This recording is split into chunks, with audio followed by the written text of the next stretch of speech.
오늘 이제 신학 강좌 신론 세 번째 시간이 되겠습니다. 오늘은 주로 이제 종교다원주의의 문제에 대해서 우리가 공부를 하도록 하겠습니다. 이 종교다원주의가 지금 이제 만연된 시대에 우리가 살고 있는데요. 우리가 2000년 기독교 역사의 그 기독론 논쟁을 먼저 잠깐 좀 살펴보면 우리 초기 교부 시대, 초기 기독교의 수백 년간의 그 교부 시대에서는 그때 당시에 그 시대 상황이 헬라주의, 그러니까 헬레니즘이 대세를 이루었던 헬라주의의 그 판 속에서 성경에 계시된 예수 그리스도가 누구냐 하는 이러한 문제를 가지고 많은 그 정통과 이단 교리 논쟁이 있었고요.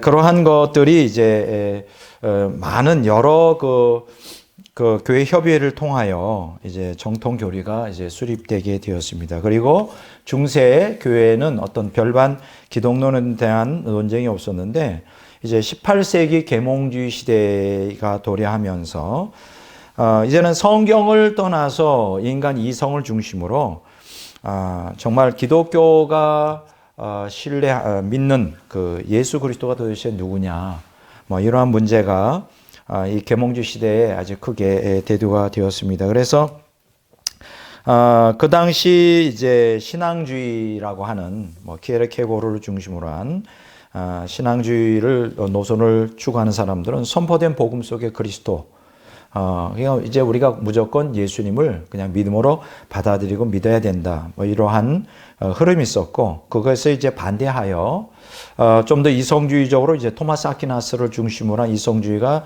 이제 계몽주의 시대에 발달하면서 역사적 증거 속의 그리스도, 다른 말로 말하면 역사적 예수 논쟁이 이제 그때 당시에 격화되게 되었습니다. 이러한 흐름이 이제 계몽주의 시대 이후 19세기에 이제 자유주의 신학에서 역사적 예수 논쟁이 있었는데요. 그래서 예수가 하나님이냐, 하나님은 단순한 인간이냐, 뭐 이러한 신학적인 문제들이 많이 이제 논란이 되어 있었습니다. 그런데 이제 저와 여러분들이 살고 있는 20세기, 더 나아가서 21세기 초반에 이제 초기 교회는 성경이 중심이었고 또 계몽주의 시대는 이성이 중심이었다면 지금은 이제 영성이 중심이 되어 좀 더 신학적인 폭이 이제 그리스도에게서 또 하나님 중심적인 논쟁으로 이어지게 됩니다. 이것을 우리가 이제 무엇이라고 말하느냐면 종교다원주의라고 말할 수 있어요. 그러니까 그 성경에 계시된 하나님만이 인격적 하나님이냐 하는 문제예요. 그러니까 다른 말로 말하면 종교다원주의에 있어서의 가장 그 중요한 화두는 꼭 성경에 계시는 하나님 말고도 타종교회 그들이 신봉하는 신개념도 뭐 성경의 하나님과 같은 하나님이 아니냐 하는 이러한 보편적 하나님에 대한 이제 논쟁이 지금 아주 격화되고 있고요. 뭐 더 나아가서 그러한 기조 속에서 성경에 계시된 예수님만이 참된 그리스도냐 하는 이제 질문을 계속 던지게 됩니다. 그러면서 아니다. 타종교의 석가나 공자나 또 노자나 이런 모두가 다 우리가 그리스도라고 말할 수 있다. 그래서 이걸 갖다가 이제 우리는 우주적 그리스도다, 뭐 이렇게 얘기를 합니다. 그래서 저와 여러분들이 살고 있는 이 시대는 이제 포스트 모던 시대에 이제 종교다원주의가 이제 대세를 이루고 많은 그 정통 기독교 신앙에 굉장히 위협적인 이러한 문제로 이제 다가오고 있는데, 저는 과연 이 종교다원주의에서 말하는 보편적 하나님 개념, 쉽게 얘기하면 타종교회의 그 신들이 성경에 계시는 하나님과 같은 분이냐 아니냐, 이 문제를 지금 이제 우리가 본격적으로 이제 앞으로 다뤄보도록 하고요. 두 번째로 우리가 성경에 계시된 대로 우리는 성경에 오직 예수 그리스도만이 참된 그리스도라고 우리는 이제 알고 있는데, 뭐 타종교회 교조, 뭐 예를 들어서 불교로 하면 고타마시타라라든가, 뭐 유교는 공자, 뭐 이슬람에서는 무함마드, 뭐 이런 사람들도 역시 그리스도냐 어떤 그 보편적 그리스도론 뭐 이런 것들을 좀 한번 좀 따져보도록 이렇게 하겠습니다. 이게 굉장히 좀 오늘날 기독교에 굉장히 큰 위협이 되죠. 기독교를 위협하는 두 개의 좀 흐름이 있는데 하나는 교회의 세속화고요. 세상의 세속주의가 교회 안에 침투되어 완전히 세속화하는 이러한 무서운 세속주의가 있고, 두 번째로는 타종교에서의 하나님이나 신 혹은 종교도 구원이 있다고 하는 종교다원주의가 오늘 정통 기독교에 굉장히 큰 위협이 되고 있습니다. 그래서 오늘 이제 이 문제를 좀 우리가 심각하게 한번 다뤄보도록 이렇게 하겠습니다. 자, 이 종교다원주의의 걸림돌이 무엇일까요? 자, 종교다원주의, 다른 말로 말하면 모든 종교들을 하나로 연합하는데 가장 큰 걸림돌이 무엇일까? 깊이 생각해 보면 바로 이 신앙 고백이 있어요. 오직 예수 그리스도만이 구원자라고 하는, 오직 예수 그리스도만이 구원자라고 하는, 이걸 이제 우리가 종교다원주의자의 입장에서는 배타적이고요. 또 독선적인, 이걸 갖다가 이제 정통주의 신학의 입장이죠. 오직 예수 그리스도만이 구원자라고 하는 이 배타적이고 독선적인 이러한 신학 입장이 종교다원주의에 굉장히 걸림돌이 되고 있습니다. 자, 이들의 주장은 기독교뿐만 아니라 힌두교, 불교, 더 나아가서 이슬람교, 기타 모든 그 종교들이 주장하는 신의 개념은 동일하다는 거죠. 그래서 동일하기 때문에 기독교가 가르치는 구원이 타종교에서도 가능하다. 뭐 이렇게 주장을 합니다. 만일 기독교에서 가르치는 하나님, 기독교에서 가르치는 그리스도, 기독교에서 가르치는 구원, 그것이 타종교에서도 그대로 가능하다면 뭐 굳이 오직 뭐 예수님을 믿어야 된다, 뭐 이런 전도 필요 없는 것이죠. 뭐 더 나아가서 굳이 뭐 기독교를 믿어야 된다, 뭐 이런 것도 필요 없는 것이죠. 그래서 어쨌든 이러한 종교다원주의자들은 이러한 포괄적 구원관을 이제 수용하기 위해서 그 예수의 유일성을 포기하라고 정통신학에 끊임없이 지금 강요하고 있는 상황입니다.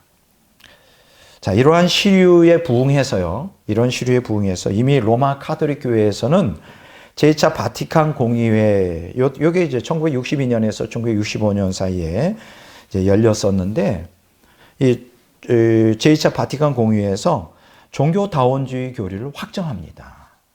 야, 이건 참 너무 사실은 치명적이고요. 이러한 그 제2차 바티칸 공의회의 이러한 결정은 사실 기독교 전체에 대한 아주 결정적인 타격이라고 이렇게 말할 수 있습니다.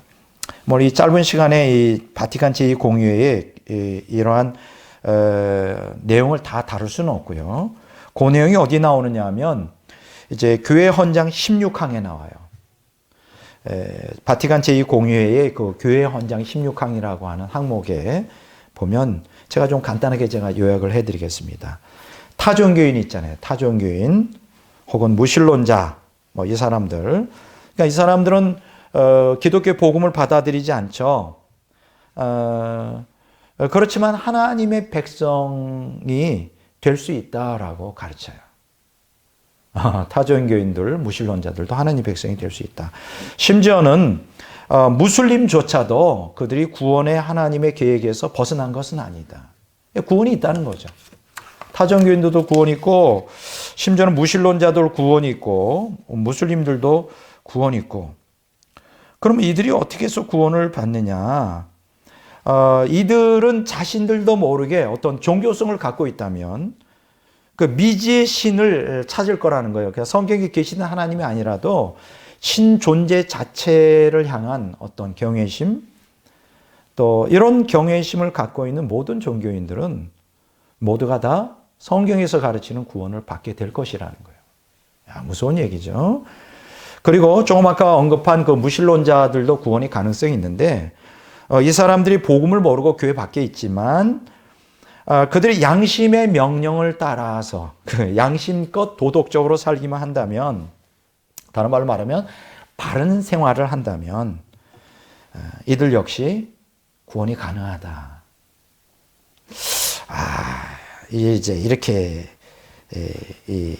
여기서 이렇게 설명을 합니다. 자, 그렇다면 이 사람들의 그 논리대로라면 뭐 복음을 선포할 필요가 없는 거예요.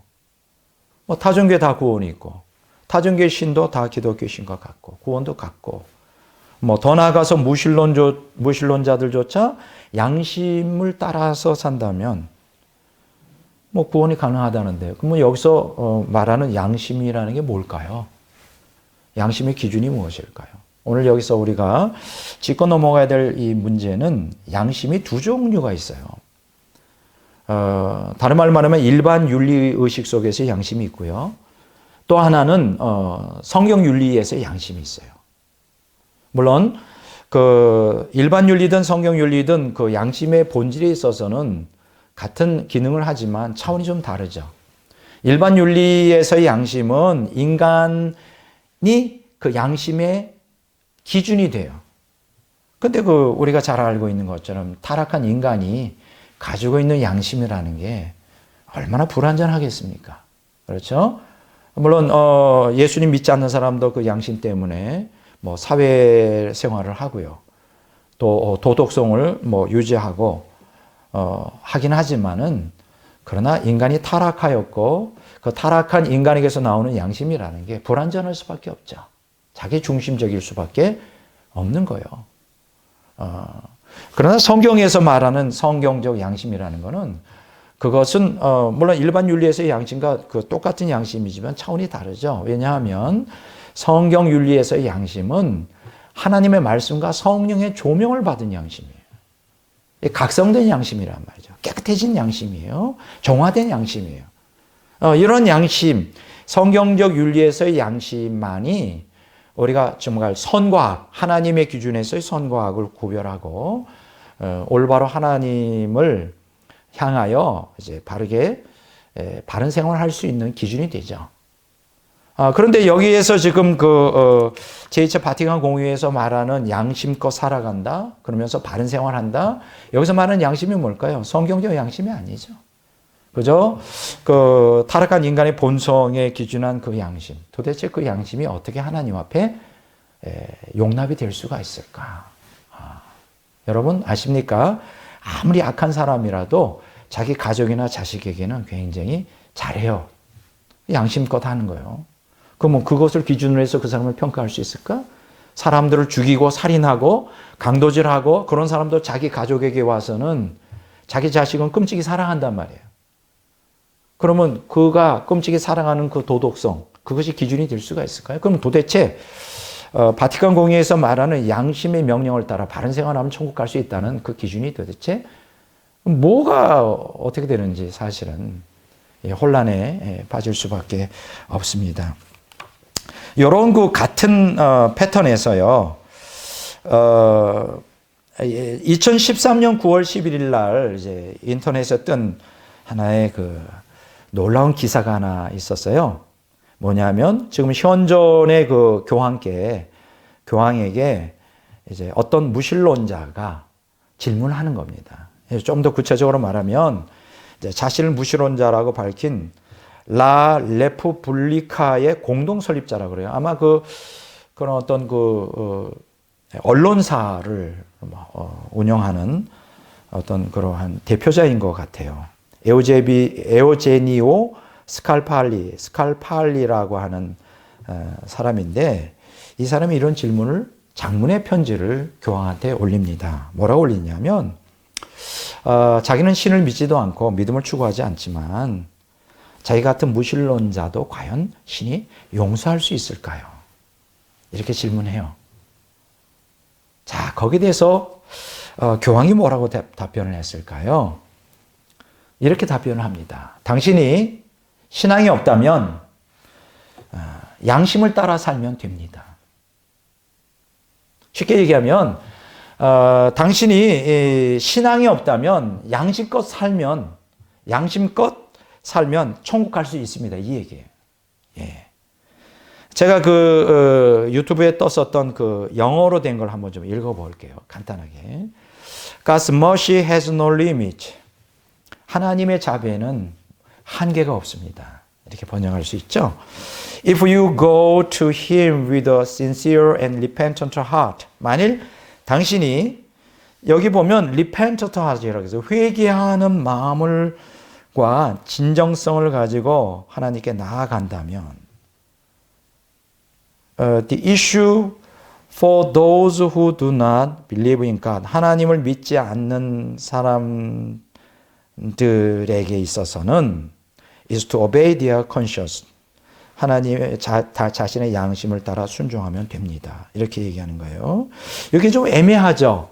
회개하는 마음으로 진정성을 가지고 하나님께 나아간다면 구원을 받을 수 있다. 그런 뜻일 수도 있고요. 만약 그런 신앙을 갖고 있지 않다면 양심껏 살면 됩니다. 이런 뜻이 될 수가 있겠죠. 그러니까 하나님께 나아갈 수 있는 게 두 가지죠. 하나는 회개하는 마음으로 믿음을 가지러 나가는 것. 또 하나는 믿음이 없다면 양심을 따라 바르게 살면 천국 갈 수 있다. 이건 굉장히 오늘 기독교인으로 혼란스럽게 만드는 거죠. 그럼 뭐예요? 예수 믿으라는 거예요? 아니면 믿지 않아도 그냥 무신론자라 할지라도 양심껏 살면 천국 간다는 거예요. 성경 그렇게 가르친 적이 없는데요. 그렇죠? 이러한 카톨릭의 이러한 잘못된 사상이 오늘 카톨릭 교인들은 완전히 영혼을 팡폐화시켜 버린 말이에요. 이렇게 교황부터 시작하여 이러한 제2바티칸 공의회 같은 이 거대한 교회를 통하여 이 카톨릭이 종교다원주의로 흘러가다 보니까 점점 카톨릭 교인들은 진리에서 떠나가게 돼요. 그러니까 이들은 거의 대부분 제가 생각할 때는 거의 대부분 종교다원주의자다. 오늘 카톨릭 교인들이 거의 제가 생각할 때는 거의 종교다원주의에 빠져 있지 않겠는가. 이렇게 생각합니다. 이 영적 지도자 잘못 만나면 함께 멸망하는 거죠. 굉장히 아주 심각한 문제라고 합니다. 좀 개신교 신앙을 한번 좀 볼까요? 개신교도 만만치 않습니다. 로마 카톨릭만이 아니라. 물론 로마 카톨릭이 개신교보다는 종교다원주의적인 성향이 더 강하긴 하지만요. 우리가 개신교에도 만만치 않은데, 예를 들어서 함석헌 옹의 스승이고, 또 톨스토이의 신학적 영향을 받은 종교다원주의자 다석 유영모라는 사람이 있었어요. 다석 유영모. 이 사람이 이제 1890년에 태어나서 1981년까지 살았었는데요. 이 사람은 이제 기독교에서 인사이드 서클에 있던 사람이나 아우터 서클에 있던 사람이죠. 그러니까 바깥에 아웃사이더예요. 약간 좌경화된 무교회주의자고 이러한 자경화된 신앙과 신학을 고수했던 사람인데 다석 유영모. 굉장히 유명한 사람이죠. 이 사람의 그리스도 이해를 보면 종교다원주의 사상이 뭔지를 조금 더 우리가 구체적으로 이해할 수가 있습니다. 이 사람이 두 가지를 주장하죠. 첫째 뭐냐? 예수는 하나님이 아니다. 예. 예수는 하나님이 아니다. 충격이죠. 글쎄 잘 모르겠어요. 이 사람은 성경을 어떻게 이해했는지 모르겠어요. 성경에 분명히 보면 예수님이 하나님이라는 구절도 굉장히 많은데 신약만 아니라 구약에도 굉장히 많은데 무슨 성경을 읽었는지 잘 이해가 안 됩니다. 어쨌든 이분의 주장은 예수님은 하나님이 아니다. 이 사람은 뭐라고 얘기하냐? 하나님은 홀로 한 분이시다. 이게 삼위일체론을 안 믿는 거죠. 삼위일체론을 안 믿습니다. 홀로 한 분이시라는 거예요. 그분만이 예배의 대상이라는 거예요. 그래서 예수든 석가든 그 외의 어떤 자라도 신성시하는 것은 우상숭배다. 분명히 이 사람은 삼위일체론을 안 믿는 분임에 틀림없습니다. 두 번째, 이분이 주장하는 게 뭐냐? 그리스도는 예수만이 아니다. 그리스도는 예수만이 아니다. 이게 무슨 얘기일까요? 예수도 그리스도다. 그렇다면 그가 그리스도라면 석가, 노자, 공자 이들 다 그리스도야. 더 나아가서 우리 인간 모두가 다 돌을 조금만 닦으면 그리스도가 될 수 있어. 이런 거죠. 그러니까 여기서 유영모 선생이 가르치는 그리스도라는 것은 신적 존재가 아닌 거예요. 하나님이며 인간인 신적 존재가 아니라 단순한 인간이 어떤 신적 존재로서 그 하나님께 인정받는 뭐 이러한 존재. 네. 그리스도는 예수만이 아니다. 이런 데서 이제 우리가 이런 것들을 알 수가 있습니다. 이런 그 비슷한 얘기, 로마 카톨릭의 신학자 칼 라너라고 하는 신학자가 이런 얘기했어요. 예수 그리스도의 유일성을 부인하면서 익명의 그리스도론이라는 것을 주장합니다. 익명의 그리스도론, Anonymous Christology. 이게 익명의 그리스도론이라는 게 뭐냐면 지금 그대로예요. 예수만이 그리스도가 아니라는 거예요. 모든 불교의 교조들이 다 그리스도인데 그것은 어떤 면에서는 익명의 그리스도다. 그래서 익명의 그리스도론이라는 것을 주창합니다. 예. 여기 이제 지금 다소 유영모 선생을 통해서 우리가 잠깐 살펴본 이제 개신교의 종교다원주의의 보편적인 개념이에요. 자, 그러면 이제 우리가 앞으로 이제 강의가 진행되면서 이제 이런 질문을 해봐야 되겠죠. 지금 종교다원주의자들이 주장하는 대로 모든 종교가 신봉하는 하나님 개념은 같은가? 이걸 한번 좀 따져봐야 될 것 같아요. 종교다원주의가 그렇게 가르치잖아요. 모든 종교의 그 신봉하는 신은 성경에 계시던 하나님과 동일한 분이다. 같은 분이다. 그러니까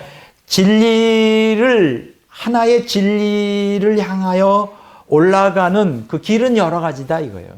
진리는 하나지만 길은 여러 가지다. 구원은 하나님은 하나지만 여러 종교에서 가르치는 신은 결국은 하나다.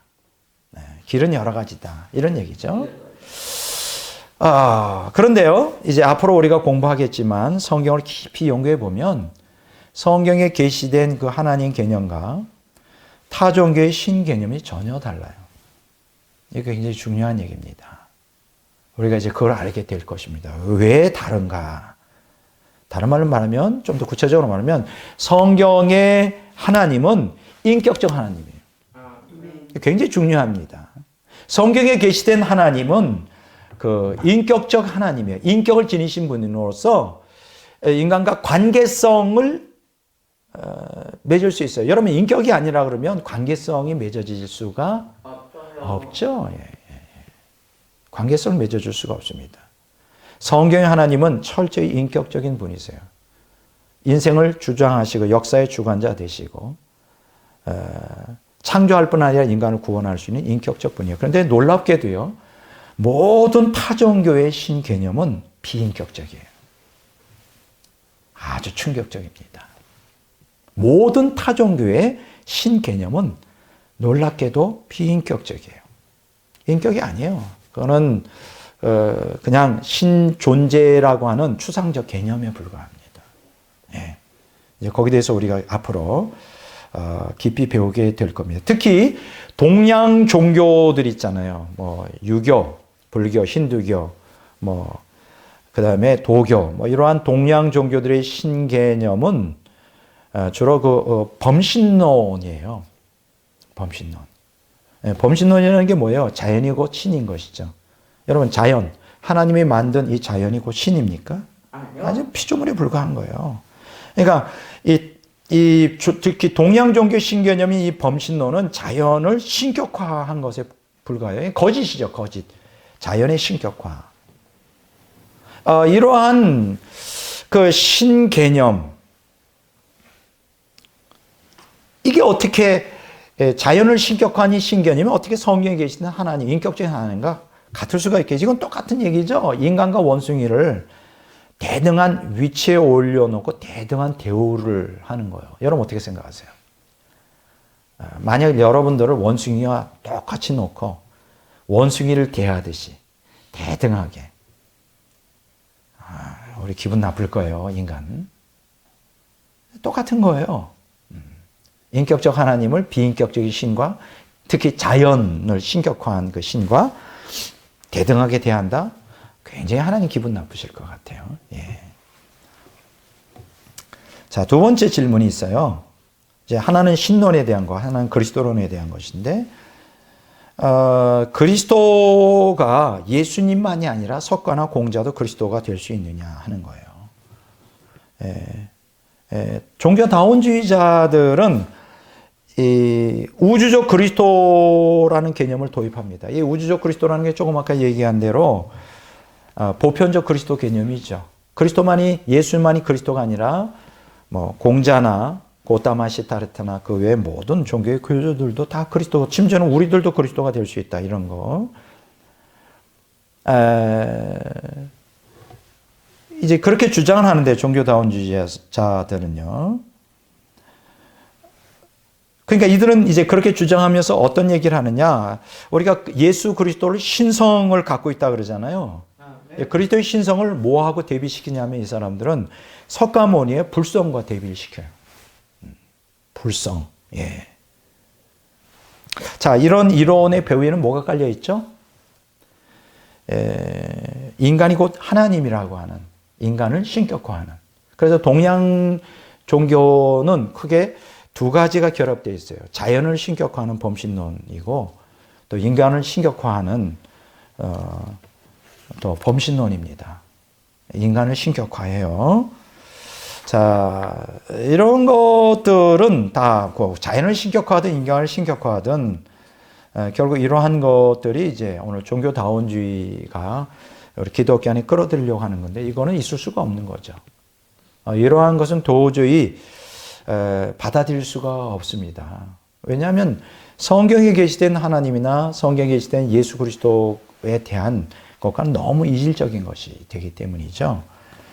그런데 참 불행하게도 종교다원주의가 오늘 기독교 안에 침투하면서 이게 지금 무서운 속도로 기독교인들을 미혹하고 있는 현실에 있습니다.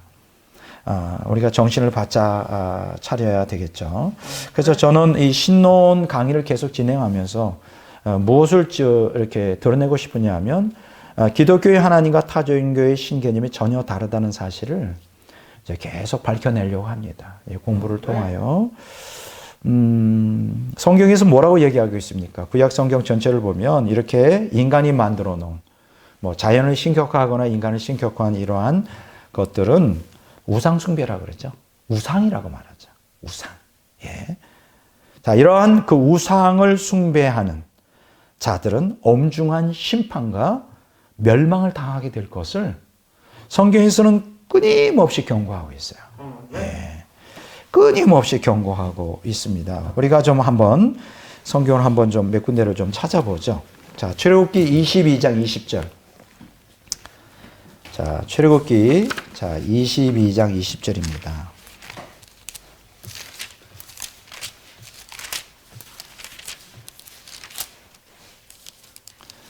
자, 다 같이 읽어보겠습니다. 출애굽기 22장 20절. 여호와 외에 다른 신에게 제사를 드리는 자는 멸할지니라. 뭐라고요? 여호와 외에. 그러니까 그 얘기 뭐냐면 여호와만 참신이라는 거예요. 다른 신은 뭐예요? 이건 타종교. 다른 모든 민족들의 그 신들. 우상이죠. 우상. 다른 신에게 제사를 드리는 자는 멸할지니라. 이렇게 얘기를 하고 있습니다. 자, 신명기 6장 14절 15절 한번 또 보도록 그렇게 하겠습니다. 자, 신명기 6장 14절 15절을 다 같이 읽어보겠습니다. 너희는 다른 신들 곧 내 사면에 있는 백성의 신들을 따르지 말라. 너희 중에 계신 너희의 하나님 여호와는 질투하시는 하나님이신즉 너희의 하나님 여호와께서 내게 진노하사 너를 지면에서 멸절시킬까 두려워하노라. 자, 여기에 보면 다른 신들, 다른 백성의 신들을 섬기지 말라는 거죠.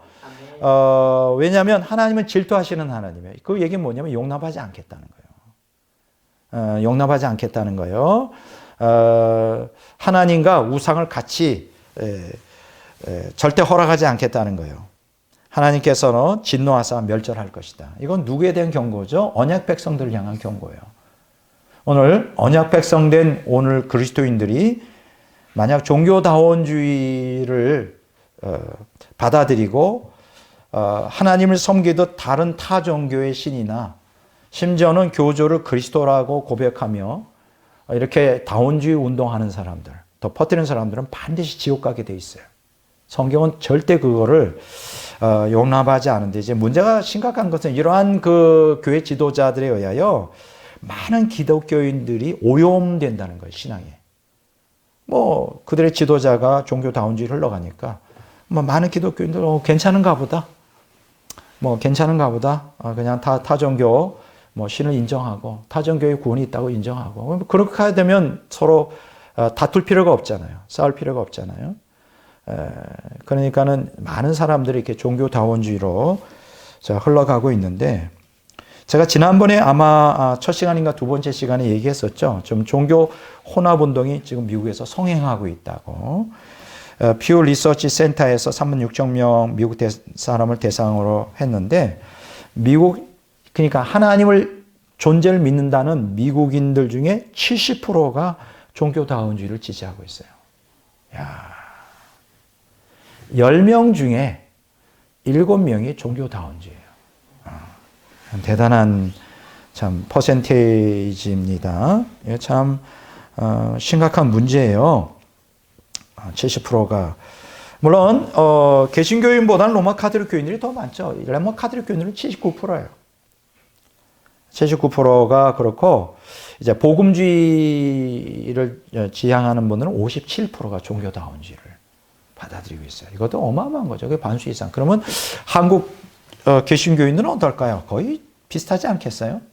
거의 로마 카톨릭 한 80% 될 것 같고, 우리 한국의 개신교인들은 내가 생각할 때는 한 50% 정도는, 반 정도는 종교다원주의적인 성향을 갖고 있다. 굉장히 큰 겁니다. 거의 반수가. 이건 심각한 문제예요. 지금 이게 오늘 기독교회의 정체성을 완전히 붕괴시켜버리는 아주 무서운 독소로 오늘 교회의 종교다원주의가 이제 앞으로 점점 두고 보십시오.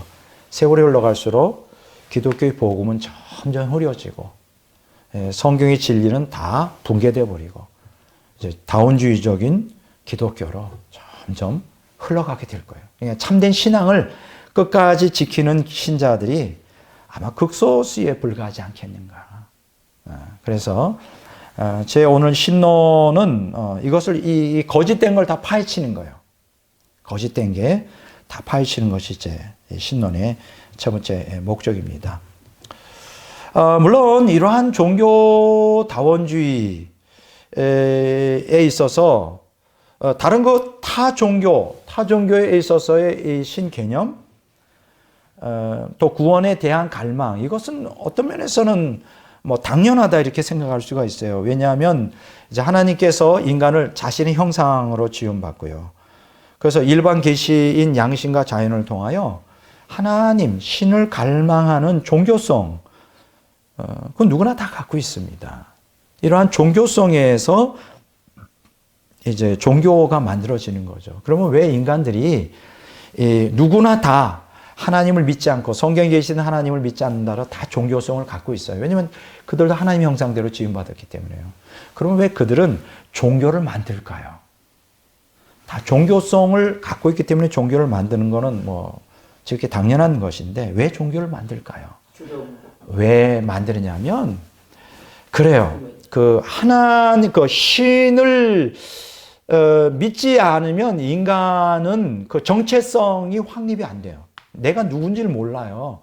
그래서 어떤 그 존재에 대한 불안이 있는 거죠. 존재 자체에 대한 불안, 또 더 나아가서는 인생 살아가는데 많은 고난이 있잖아요. 그러니까 자기 인간의 힘으로는 어찌할 수 없는 한계 상황에 도달할 때 어떤 절대자를 의지하고자 하는 어떤 그 보호를 받고자 하는 본능이 있는 거예요. 그래서 종교를 만드는 건데요. 이제 문제는 뭐냐? 이러한 종교성에서 반로한 종교라고 하는 게 이게 성경의 계시, 그러니까 특별 계시인 이 성경, 더 나아가서 예수 그리스도를 인격적으로 만나지 않고서는 이게 다 인간의 탐욕과 욕망을 채우는 도구로 전락한다는 거예요. 이게 문제죠. 그러니까 인간은 어느 인간은 어떤 사람이 이런 얘기를 해요. 종교는 이제 인간이 문화 문명이 발달할수록 교육 수준이 높아질수록 없어질 거라 하는데 절대 없어지지 않습니다. 오히려 더 문화 문명이 발달할수록 인간은 더 영혼이 피폐해져요. 그래서 어떤 형태의 종교든 더 열렬하게 이제 신봉하고자 하는 본능을 갖고 있는데 이제 문제는 뭐냐? 아무 종교는 믿어서는 안 된다는 거죠. 이러한 그 인간의 종교성, 하나님 형상에서 나온 그 종교성, 더 나아가서 인간의 탐욕의 욕구를 채우기 위한 수단으로서 종교가 만들어졌을 때 그걸 누가 이용하느냐? 마귀가 이용하죠. 마귀가 이용해요. 그 종교성을 이용하여 이제 하나님보다는 사실은 마귀를 숭배하는. 그래서 이제 모든 종교들이 이제 신의 개념을 갖고 있지만 결국은 다귀론을 주장하죠. 그게 어떤 형태의 세계관을 가지고 있던 결국 그게 뭐 범신론이든 이신론이든 뭐 무신론이든 유신론이든 뭐 불가지론이든 어떤 형태든 결국은 종교의 깊은 어떤 영적인 세계로 들어가면 결국은 귀신들을 숭배하게 돼요.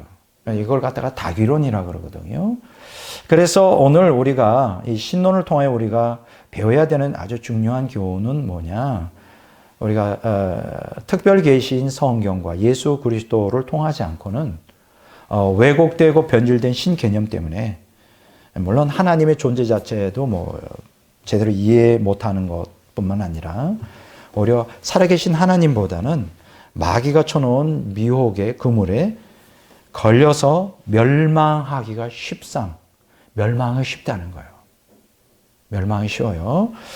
그래서 오늘 이 시간 우리는 이제 이러한 신론, 우리가 신학 강좌를 통하여 우리가 바른 진리를 바르게 인식할 필요가 있고요.